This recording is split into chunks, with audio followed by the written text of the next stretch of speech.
Chapter 1: The Worst Training Planet. The Galactic Alliance had one universal rule: never underestimate a death world. Planet KX-91 was infamous across known space. Its gravity was nearly twice the galactic standard. Toxic storms arrived without warning. Predators hunted in coordinated packs, and even the plants could kill with a single touch. Every elite soldier trained there for only 3 days. Most barely survived. The Alliance proudly called it the ultimate test.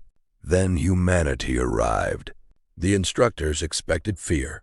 Instead, the humans smiled. Chapter 2: Unexpected Volunteers. Commander Variks studied the human files with confusion. They requested extra training? Yes, Commander. They know where they're going? They specifically asked if the wildlife was dangerous. And when we answered yes, they looked excited. Variks stared in disbelief. No intelligent species enjoys suffering. The transport landed. 20 human recruits stepped out carrying oversized backpacks. One of them looked at the endless mountains. This place is awesome. Another laughed. Feels like home. The alien officers exchanged nervous glances. Chapter 3: Gravity Shock. As soon as the humans entered the training zone, emergency alarms activated. Gravity 1.9 standard. Every non-human trainee collapsed instantly. Several required medical evacuation. The humans slowed for only a few seconds. They stretched, rolled their shoulders, then began jogging.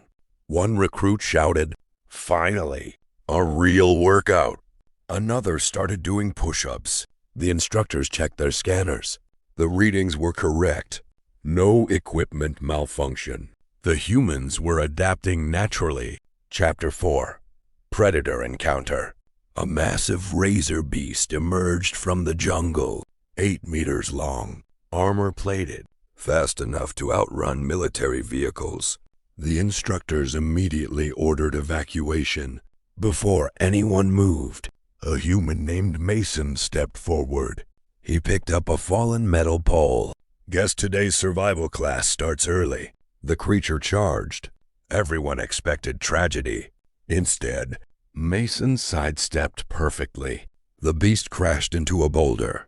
The humans worked together, distracting it, until rescue drones arrived. No panic, no screaming, only laughter. Commander Variks whispered, "What kind of species treats apex predators like a game?" Chapter 5: A Dangerous Discovery. That evening, alien recruits collapsed into their shelters. The humans gathered around a campfire. Someone roasted food. Another played music. 2 recruits debated which monster looked tougher. Then one sentence changed everything. "We should come back after graduation." Commander Variks froze. "They want to return?" His assistant nodded slowly. "They're calling this place fun." For the first time in Alliance history, the instructors feared their students. Chapter 6: The Obstacle Course. At sunrise, the recruits assembled before the infamous Death World obstacle course. The trek stretched for 20 kilometers through cliffs, swamps, and razor-sharp forests. Every alien recruit looked terrified. Commander Variks gave one warning: finish within 6 hours or fail. The starting horn sounded. Most alien teams moved cautiously. The humans sprinted. One recruit shouted with a grin, "Last one to the finish buys dinner." The instructors watched in stunned silence as the humans disappeared into the jungle within minutes. Chapter 7: The Poison Rain. Halfway through the course, dark clouds rolled overhead. Warning sirens echoed. Toxic storm incoming. Alien recruits rushed for emergency shelters. The humans quickly sealed their survival suits and kept moving. Instead of stopping, they treated the storm like another challenge. One human laughed. "This reminds me of hiking back home." Commander Variks couldn't believe what he was seeing. The storm that usually ended training barely slowed them down. Chapter 8. Rescue instead of retreat. A loud distress signal echoed through the canyon. An alien cadet had fallen into a deep ravine while escaping a predator. Rescue drones were still 10 minutes away. Without waiting for orders, the humans climbed down the unstable cliff. Using ropes and teamwork, they pulled the frightened cadet to safety. The predator arrived just seconds later. The humans formed a defensive line until the rescue shuttle landed. The rescued cadet stared in disbelief. "You risked your lives for me?" A human smiled. "That's what teammates do." Chapter 9. Breaking every record. By sunset, the obstacle course results appeared on the central display. Previous fastest completion, 5 hours, 41 minutes. Human team, 2 hours, 18 minutes. Silence filled the command center. Then another alert appeared. 0 injuries. The instructors checked the data 3 times. There was no mistake. Every Deathworld training record had been shattered. Chapter 10. A new reputation. That night, rumors spread across the Alliance. The humans finished KX-91 in less than half the record time. They rescued other recruits. They actually smiled during the toxic storm. Cadets from dozens of species gathered outside the human camp. One finally asked, "Why aren't you afraid of this planet?" A human looked toward the dangerous mountains and smiled. "We respect danger." He paused. "But fear has never stopped humans from exploring." The aliens realized something unsettling. For humanity, the deadliest training world in the galaxy wasn't a nightmare. It was an adventure. Chapter 11. Night Survival Test. On the third night, Commander Varex announced the hardest challenge yet. No shelters, no vehicles, no rescue teams. The recruits would spend the entire night in the wilderness. Alien cadets immediately searched for caves. The humans gathered wood, built sturdy shelters, started a fire, and set watches. One recruit smiled, "Camping under alien stars. This is incredible." The instructors watched from orbit, expecting panic before dawn. None came. Chapter 12. The Silent Hunters. Just after midnight, a pack of shadow stalkers surrounded the camp. These predators hunted without making a sound. The humans noticed the movement almost instantly. Instead of running, they tightened their defensive circle. Flashlights, noisemakers, and controlled fire kept the creatures at a distance. After several tense minutes, the predators retreated into the darkness. Commander Varex whispered, "They studied the animals and adapted." Chapter 13. The Impossible Climb. The next objective was a nearly vertical cliff over 1,000 meters high. Most alien recruits requested climbing drones.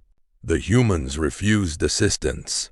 Using ropes, anchors, and teamwork, they climbed steadily despite the crushing gravity. When the final recruit reached the summit, cheers echoed across the mountain. Even veteran instructors applauded. One officer quietly admitted, "I've never seen determination like this." Chapter 14. Friends instead of rivals. Several alien cadets approached the human camp that evening. Instead of boasting, the humans shared food, survival tips, and equipment repairs. They demonstrated safer ways to cross rivers and avoid dangerous plants. The frightened recruit slowly gained confidence. Commander Varex realized something unexpected. The humans weren't just surviving. They were making everyone else stronger. Chapter 15. The Commander's Decision. After reviewing days of training footage, Commander Varex addressed Alliance headquarters. "Human recruits have exceeded every expectation." He paused before continuing. "I recommend changing our entire Deathworld training program." The council members looked confused. "Why?" Varex answered calmly. Because if we continue teaching the old way, the humans will soon be the ones teaching us. Silence filled the chamber. For the first time in Galactic Alliance history, the instructors had become the students. Chapter 16. The Final Evaluation. On the 7th day, Commander Varex gathered every recruit at the central training arena. The final evaluation begins now. No maps, no instructions, no rescue teams. Only one mission flashed across the giant screen. Survive. Adapt. Complete the objective. The recruits were dropped into separate regions of KX-91. The countdown began. Chapter 17. The Monster of Crimson Valley. Deep inside Crimson Valley, motion sensors suddenly went offline. An enormous life form emerged from the mist. The instructors recognized it instantly. A Titan Ravager. Creature so dangerous that training zones were normally evacuated whenever it appeared. Commander Varex shouted, "Abort the exercise. Pull everyone out." But communication had already failed. Only the humans were close enough to face the beast. Chapter 18. The Human Plan. Instead of attacking, Captain Mason studied the creature. "It isn't hunting," he said. "It's protecting something." The humans spread out, avoiding direct confrontation. Soon they discovered a nest hidden among the rocks. The Titan Ravager wasn't angry. It was defending its young. The humans quietly moved away from the nest, creating a safe path for the creature to follow. Moments later, the giant beast gathered its offspring and disappeared into the forest without a fight. Watching from orbit, the instructors were speechless. Chapter 19. The Impossible Mission. The final objective lay at the summit of Black Fang Peak. The climb was brutal. High winds tore at ropes.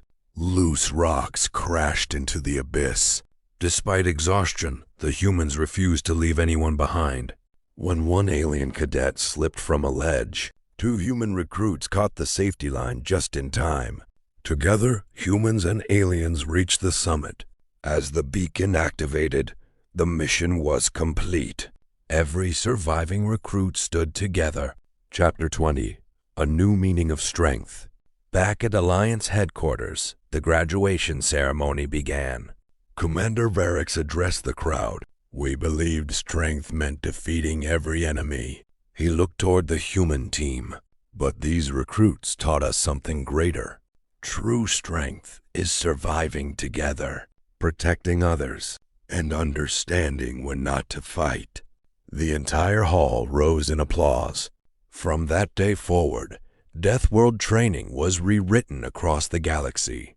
Its first chapter contained a simple lesson. If humans are smiling, prepare for the impossible. Chapter 21. The Graduation Surprise. The graduation ceremony had barely ended when alarms echoed across Alliance headquarters. Priority 1 emergency. A mining colony on the edge of Alliance space had gone silent. Recon drones showed destroyed buildings, burning vehicles, and massive footprints leading into the mountains. The Galactic Council immediately called its newest graduates. Commander Varex looked at the humans. "You wanted a real challenge." Captain Mason smiled. "I guess training is officially over." Chapter 22. Mission to Archon 7. Within hours, a military cruiser entered orbit around Archon 7. The colony was built on another dangerous death world, though smaller than KX-91. As the landing craft touched down, the silence felt unnatural. No civilians, no vehicles moving, only damaged buildings and abandoned equipment. Then a faint distress signal appeared beneath the colony. "There are survivors underground," Mason said, "but something is hunting them." Chapter 23. Into the Darkness. The rescue team entered an abandoned mining tunnel. The deeper they went, the colder it became. Suddenly the lights flickered. A deafening roar shook the tunnel walls.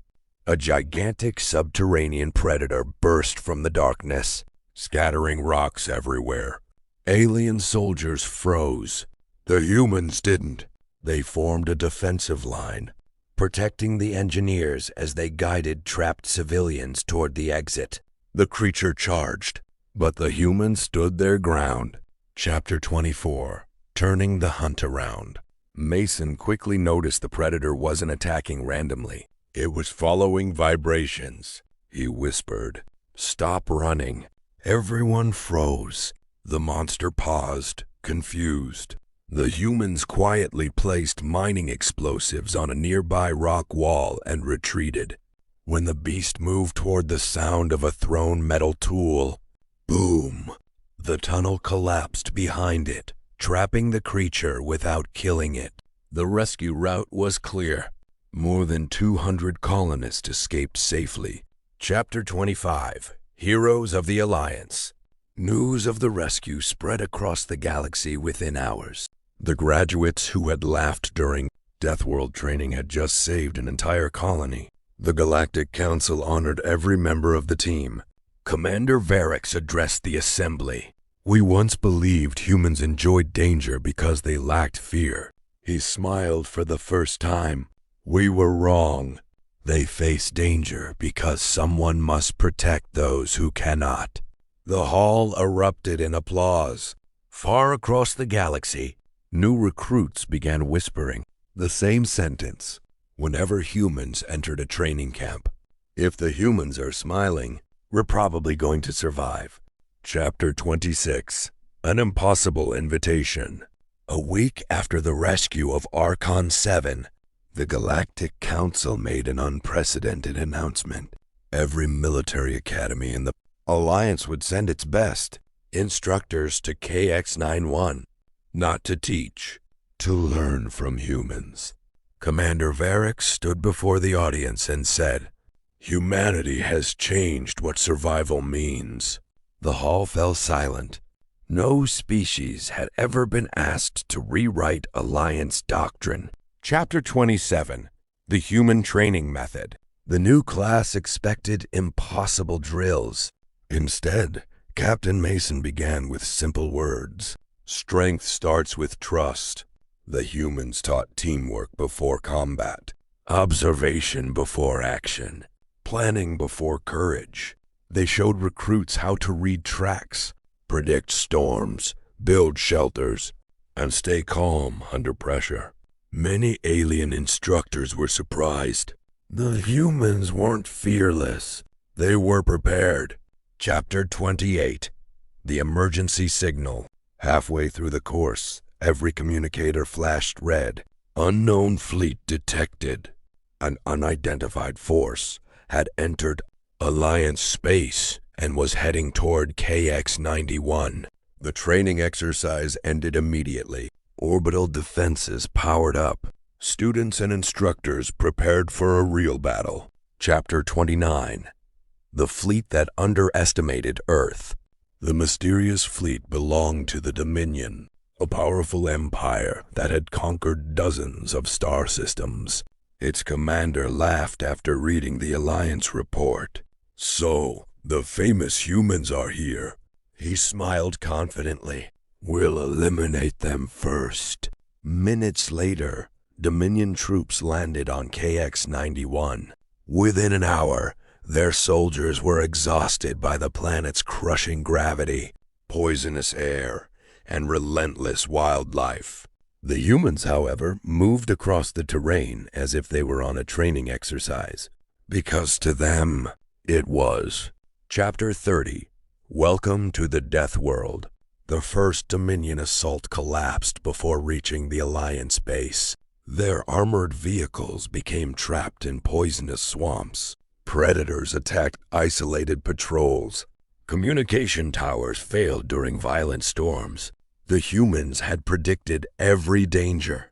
Captain Mason watched the enemy retreat. He smiled and quietly said, "You invaded the wrong planet."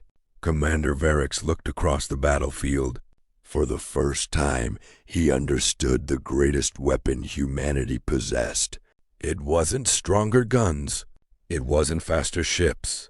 It was the ability to turn the deadliest world in the galaxy into their home. Chapter 31.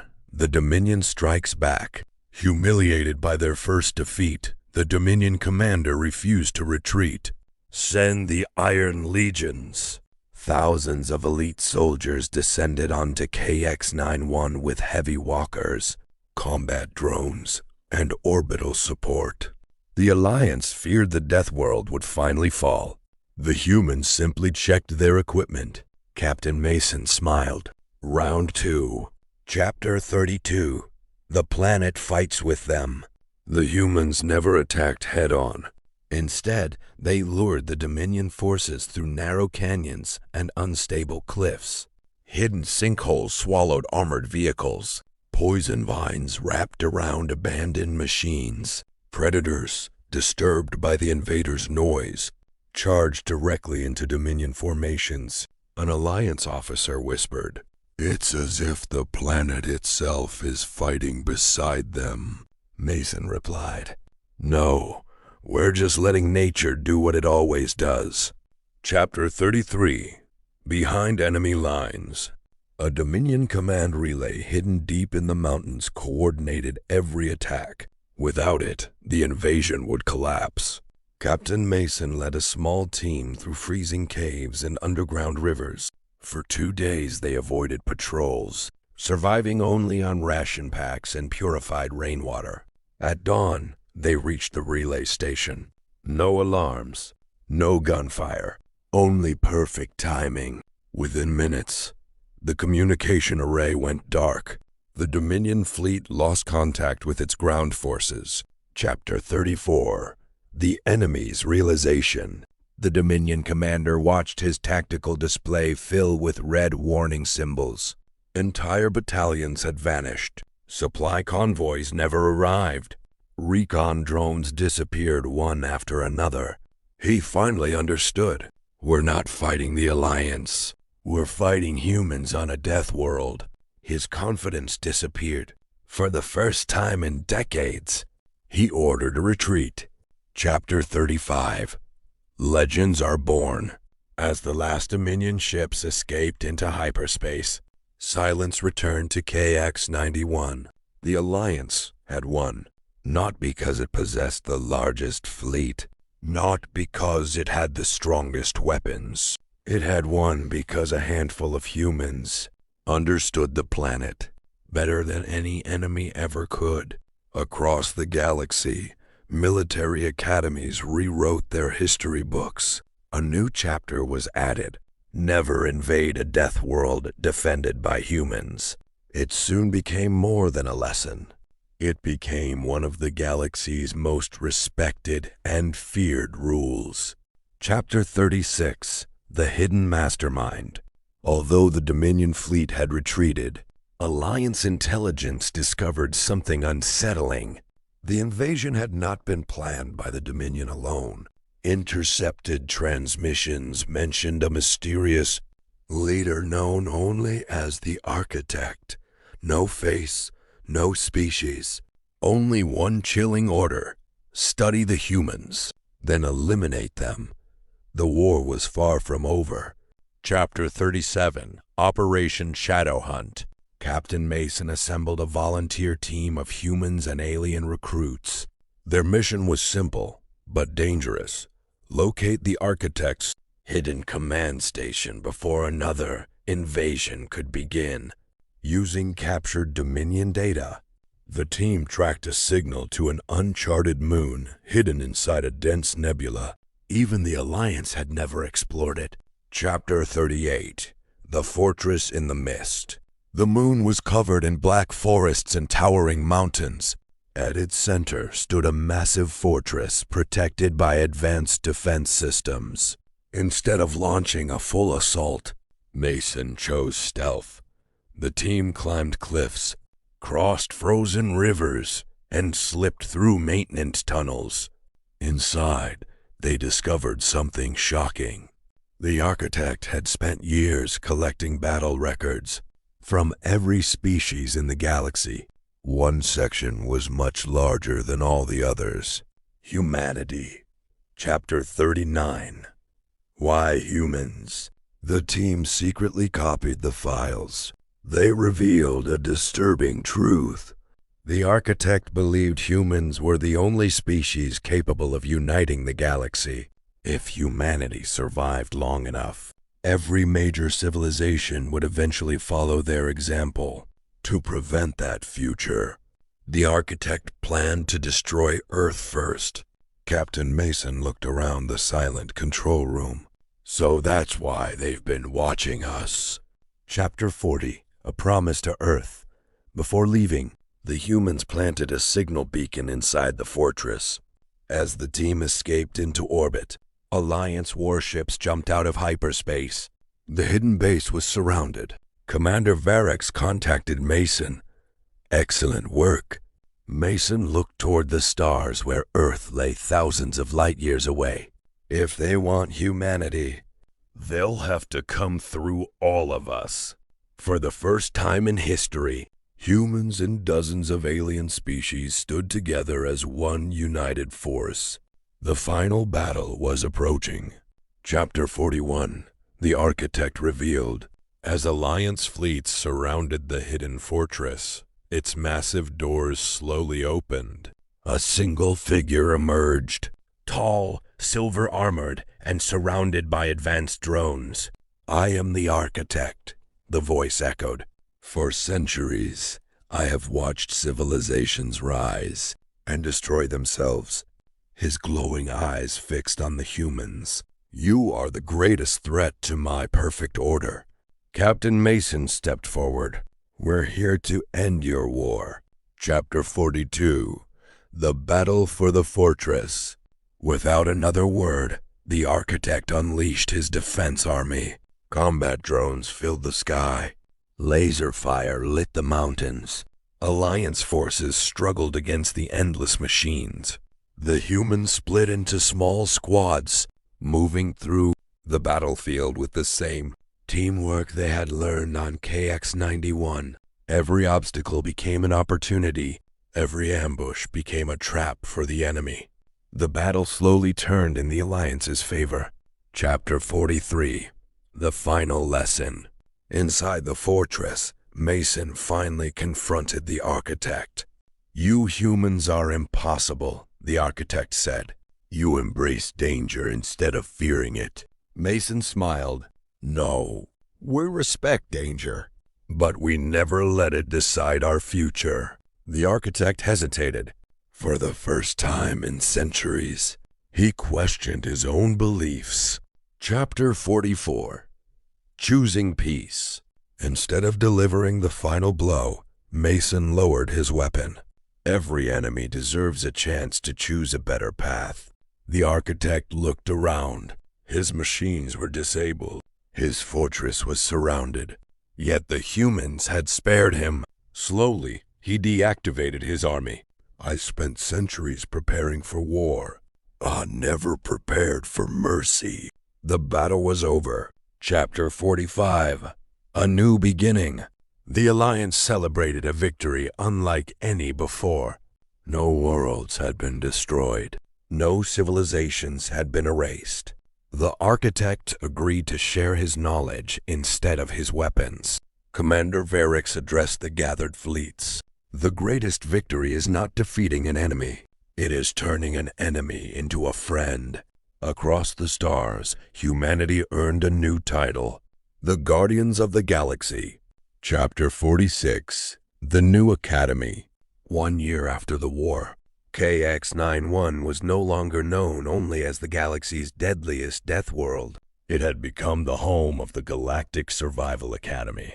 Humans served as instructors alongside veterans from dozens of alien species. The Academy's first lesson wasn't about weapons. It was simple: survive together, or not at all. Students from every corner of the galaxy came to learn the human way. Chapter 47. Earth's Greatest Gift. Instead of sharing superweapons or secret technology, humanity offered something unexpected: experience. Engineers taught resilience. Doctors taught emergency medicine. Explorers taught survival. Rescue specialists taught teamwork under impossible conditions. An alien cadet asked Captain Mason, "Why give this knowledge away?" Mason smiled, "Because knowledge saves more lives than fear ever will." The room erupted in applause. Chapter 48, The Return to KX-91. As a graduation tradition, every class spent one final night in the wild. Years earlier, the planet had terrified everyone. Now, students from hundreds of species built shelters, started fires, and worked together without fear. One young cadet looked at the stars and laughed. "I can't believe I'm actually enjoying this." Captain Mason chuckled. "Now you understand why humans smiled on day one." Even Commander Varex couldn't hide a grin. Chapter 49, A Message Across the Galaxy. The Galactic Council broadcast a message to every known civilization. Strength is not measured by the worlds you conquer. It is measured by the lives you protect. The speech became the most watched transmission in Alliance history. New colonies were founded. Old rivalries faded.